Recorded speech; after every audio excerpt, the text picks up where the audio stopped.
गरीब साध साध सब नेक हैं, आप अपनी ठोरे, जो सतलोक ले जाएंगे वो साधु कोई और।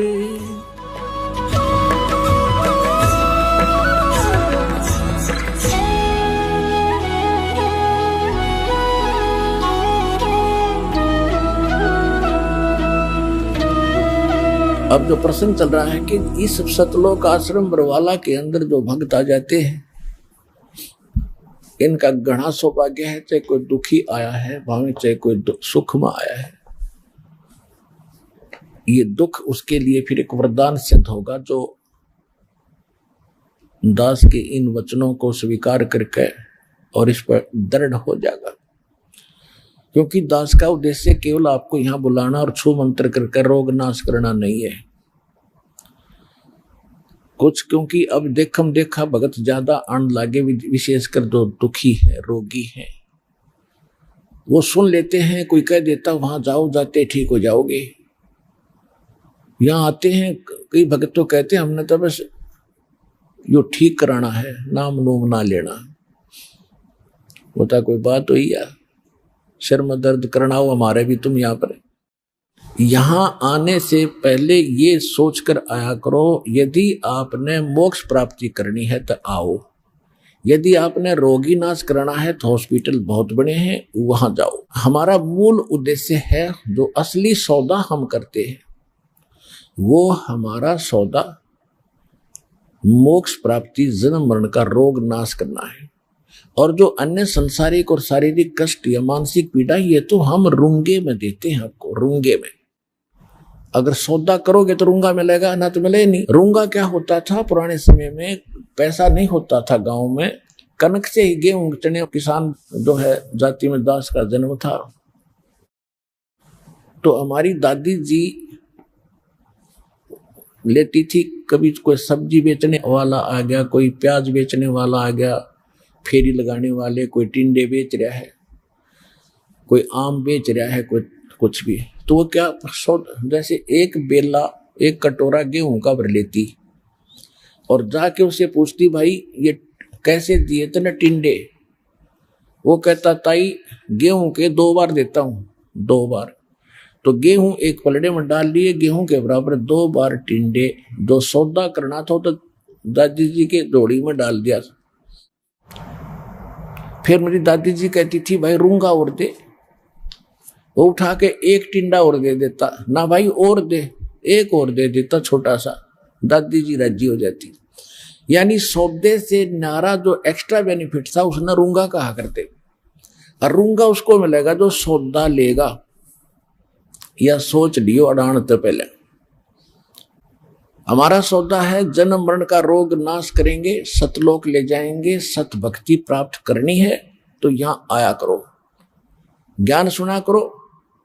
हम भक्त जो अपना अनुभव बताते हैं उससे पहले कम से कम पौना घंटा यही बताता हूं, भक्ति करो, भक्ति बिना बात बने नहीं।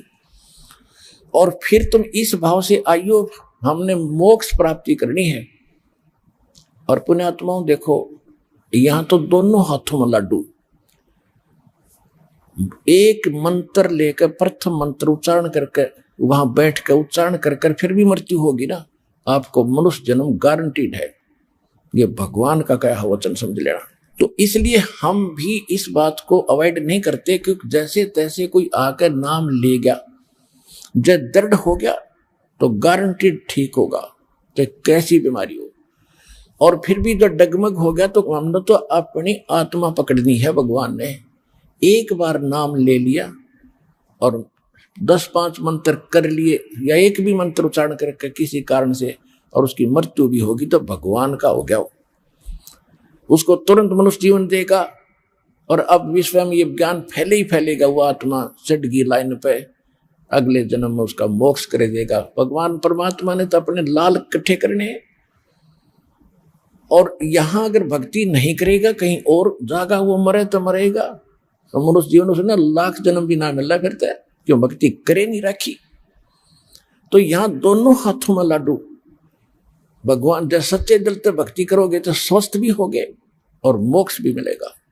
और वैसे भी अगर नाम लेकर किसी कारण से, क्योंकि नाम ले गए 10-5 दिन, महीने 2 महीने भक्ति कर ली और फिर आस्था हट गई, किसी ने बका दिया, क्योंकि यहाँ आने के बाद घने मिलेंगे आपने ये जादू तंत्र करनी है, चलो वहां झाड़ा लगाता ठीक हो जाता है।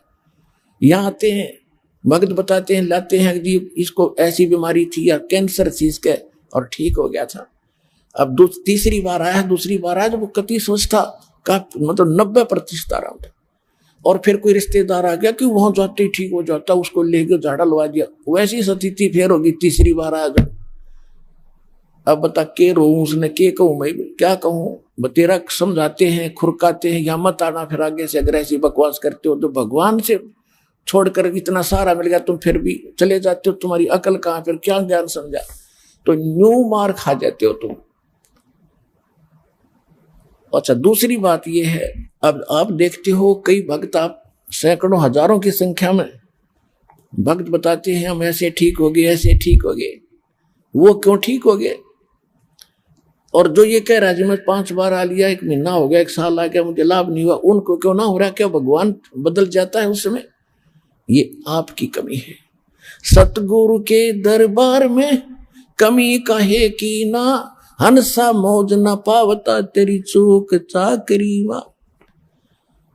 इस सच्चे दरबार में इम्पॉसिबल वर्ड नहीं है भगवान कबीर साहब की डिक्शनरी में, असंभव शब्द नहीं है।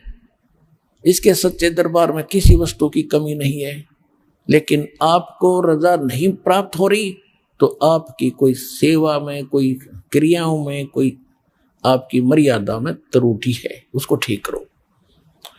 दूसरा ये होता है कि जैसे एक डॉक्टर के पास एक जैसी रोगी जाते हैं, एक रोगी तो 2-3 खुराकों में ठीक हो जाता है, दवाई देते हैं, और एक को कहता है कल फिर आना 1 हफ्ते में, दवाई ले जा फिर आना हफ्ते में।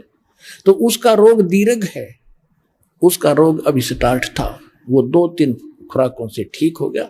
और ठीक वो भी होगा क्योंकि औषधि वही है, उसका थोड़ा समय लग जाएगा, स्वस्थ अवश्य होगा।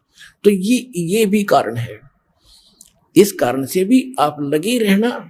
परमात्मा के फार्मूले हैं, द्वार धनी के पड़ा रहे और धके धनी के खावे, और 100 काल झकझोल ही पर द्वार छोड़ने जा। तो इन फार्मूलों को अपनाना पड़ेगा अपने। फिर क्या बताते हैं, धीरे धीरे रे मना, धीरे सब कुछ हो, माली सींचे 100 घड़ा, भाई ऋतु आए फल हो।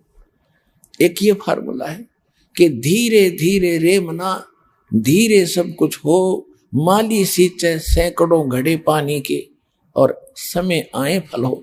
जैसे एक आम का पौधा बीज बोया माली ने, और उसमें जब तक वो पेड़ नहीं बनता उसकी सुरक्षा भी करता है, उसकी सिंचाई भी करता है, सैकड़ों घड़े पानी डालता है, तो वो उस प्रोसेस का मास्टर है। उसको अविश्वास नहीं होता, उसको पक्का दृढ़ विश्वास है कि इससे यूं आम पेड़ बनेगा, और जब ये पेड़ बन गया तो इतने फल देगा, लदपद हो जाएगा। इसी प्रकार आपका यो भक्ति रूपी, सत भक्ति रूपी, यथार्थ भक्ति रूपी पौधा आम का बीज ईब बुया है आप जब से यहाँ आए। अब इसकी सुरक्षा और आप इसकी संभाल करो, सिंचाई करो, सेवन करो, मर्यादा में रहो, बाढ़ बनाओ, इसकी रक्षा करो और भक्ति करते ही रहो। एक बार इसने थोड़ा सा समय दो, उबड़ दो आपकी भक्ति, और बनन दो इसको भक्ति का पेड़।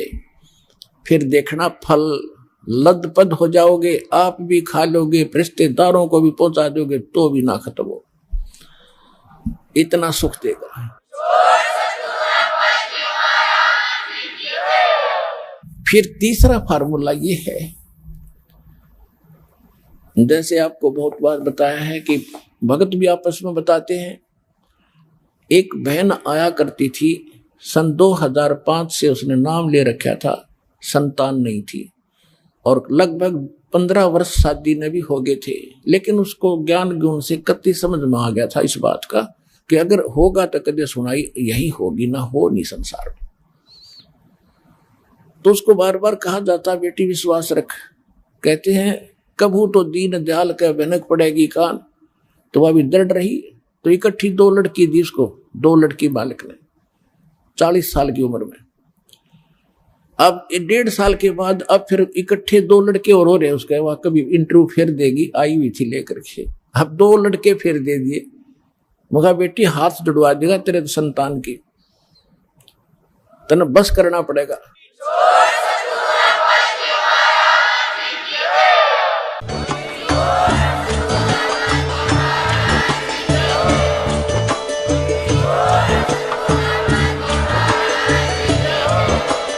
आप सुन रहे थे जगत गुरु तत्वदर्शी संत रामपाल जी महाराज जी के मंगल प्रवचन। अधिक जानकारी के लिए विजिट कीजिए हमारी वेबसाइट www.jagatgururampalji.org। संत रामपाल जी महाराज जी के शुभ आशीर्वाद से पूरे विश्व भर में 500 से भी ज्यादा नाम दीक्षा केंद्र हैं, जिन पर संत रामपाल जी महाराज जी द्वारा ऑनलाइन निशुल्क नाम दीक्षा दी जा रही है। अपने नजदीकी नाम दीक्षा केंद्र का पता करने के लिए संपर्क करें 8222880541।